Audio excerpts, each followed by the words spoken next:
Welcome to part 2 of our deep dive report into Visa. In this video, we are going to continue with our analysis of the Visa business model. Because before you invest in any business, you must first have a good understanding of how the business works. Let's go.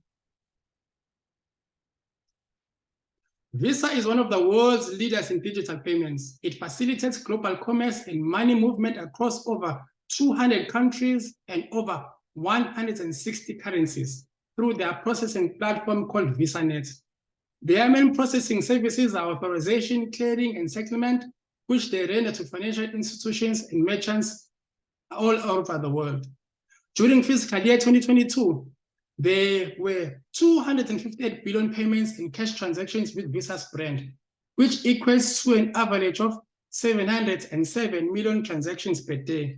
And like I said in part 1, this is where Visa makes its money, through the huge number of payment transactions that are done on a daily basis.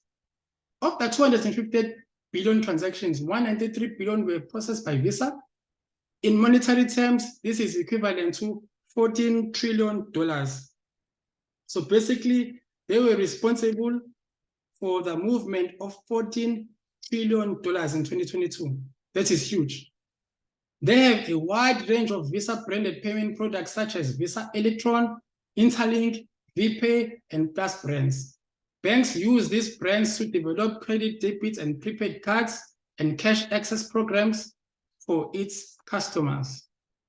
To diversify their revenue streams, Visa also offers value-added services such as issuing solutions, acceptance solutions, risk and identity solutions, open banking, and advisory services, like I alluded to in part 1.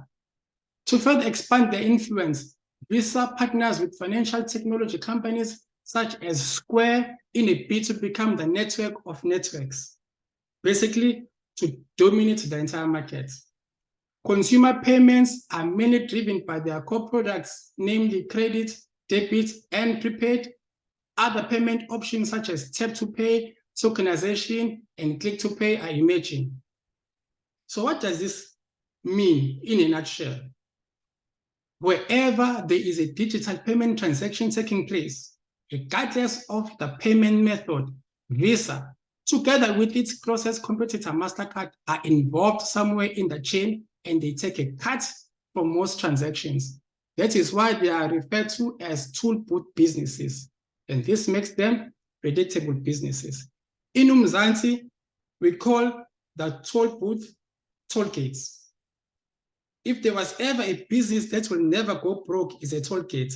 It just sits there on the national road and keeps collecting cash from cars that are passing through day in, day out, guaranteed. And Visa is that kind of business. And as a shareholder, that's music to my ears. In terms of market dominance, Visa and its closest competitor, MasterCard, account for 96% of global credit, debit, and prepaid card transactions for calendar year 2021, excluding China. Both also dominate the market with regards to cards in circulation. So Visa and MasterCard dominate the digital payments market. They are an undisputed duopoly. And these are the type of businesses that I, as an investor, like to invest in. If you look at the total transactions in 2021, 61% of those payment transactions were facilitated by Visa. 35% of those were facilitated by MasterCard. American Express, JCB, and Diners Club only make up a small portion.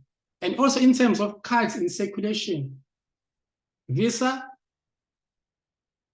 has 57% share and MasterCard 38%. So we can see that the two completely dominate the market.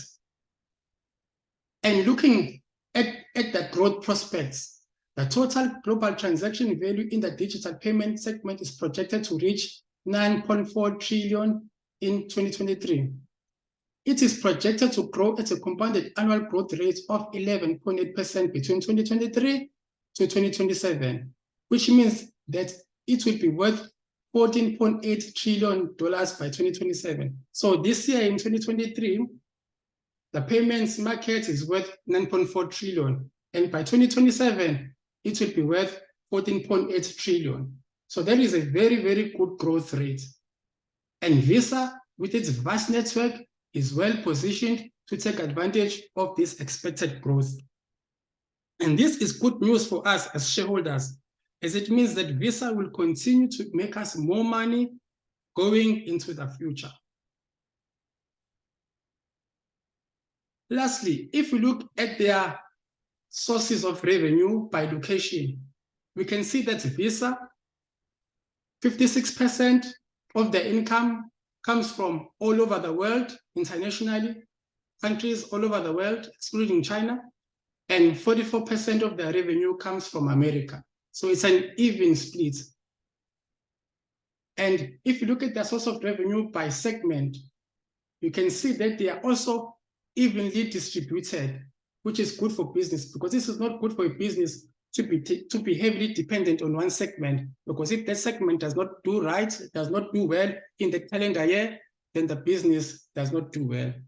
But Visa is evenly distributed and well diversified, because you can see from that of their revenue of 29.3 billion in 2022, 34% came from service fees, 36% came from data processing fees, 25% came from international transaction fees, and 5% came from fees from other value-added services. So you can see that Visa is well-diversified and well-balanced business. They are a well-balanced business, which is good for us as investors. Well, that concludes part 2 of our deep dive video. If you enjoyed it, please subscribe, like, and share with your friends and family. And I will see you in part 3, where we look at the company financials. Goodbye for now.